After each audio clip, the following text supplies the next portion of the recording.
आप लोगों को उस चश्मा से मोदी के विकास देखने के लिए त्रिपुरा नॉर्थ ईस्ट में। धन्यवाद माननीय सभापति महोदय। मैं आपको धन्यवाद देता हूं कि आपने मुझे बजट 2026-27 पर बोलने का अवसर दिया। महोदय, यह बजट देश के 140 करोड़ देशवासियों की आकांक्षाओं का बजट है और यह भारत को एक भविष्य का सशक्त भारत बनाने वाला बजट है। महोदय, यह बजट गरीब, युवा, किसान, महिला को सशक्त बनाने वाला बजट है। हम सब जानते हैं कि भारत एक कृषि प्रधान देश है और इसकी आबादी का लगभग 60% जो देश की जनता है वो कृषि पर आधारित है। उनका जीविकोपार्जन मात्र कृषि से होता है। हमारे देश के प्रधानमंत्री माननीय नरेंद्र मोदी जी ने जब से इस देश की बागडोर संभाली थी, तब से किसान माननीय प्रधानमंत्री नरेंद्र मोदी जी की सरकार के एजेंडे में पहले स्थान पर है। मैं माननीय प्रधानमंत्री जी और वित्त मंत्री जी को धन्यवाद देता हूं कि उन्होंने 2014 से लगा करके और अभी तक किसानों के सशक्तिकरण के लिए जो योजनाएं लाए हैं, उन योजनाओं के माध्यम से हमारा देश का किसान सशक्त हो रहा है। महोदय, इस वर्ष के बजट में जो 26-27 का बजट है, 2,32,561 करोड़ का प्रावधान बजट में किया गया है। इसके लिए मैं हमारे देश की वित्त मंत्री माननीय निर्मला सीतारमण जी को और माननीय प्रधानमंत्री नरेंद्र मोदी जी को धन्यवाद देता हूं। महोदय, अगर हम देखें 2013-14 के बजट में मात्र 27,000 करोड़ का प्रावधान कृषि के लिए था, जो इस बजट में बढ़ा करके 8 गुना किया गया है। इससे हमारे देश का किसान सशक्त हो रहा है और हमारी खेती और ज़्यादा ठीक तरीके से किसान कर पा रहे हैं। मैं माननीय प्रधानमंत्री जी को धन्यवाद देता हूं कि उनकी समग्र दृष्टि का परिणाम है कि इस बजट में हमारे जो नारियल उत्पादक किसान हैं, उन नारियल उत्पादक किसानों के लिए भी विशेष प्रावधान किए गए हैं। हम सब जानते हैं कि पेड़ पुराना हो जाता है तो फल कम देने लगता है, तो पुराने पेड़ों को निकाल करके और उनके स्थान पर नए पेड़ लगा करके और नारियल मिशन के माध्यम से हमारे नारियल के किसानों को मदद की जाने का प्रावधान इस बजट में किया है। 1 करोड़ परिवार जो नारियल की खेती में लगे हैं, उनकी लगभग 3 करोड़ किसानों की संख्या होती है।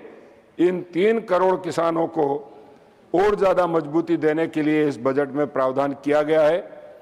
जो नारियल उत्पादक राज्य है, तमिलनाडु, केरल, कर्नाटका सहित जहाँ भी नारियल उत्पादित होते हैं, उस नारियल उत्पादित करने वाले राज्यों में इस नारियल मिशन का लाभ मिलेगा।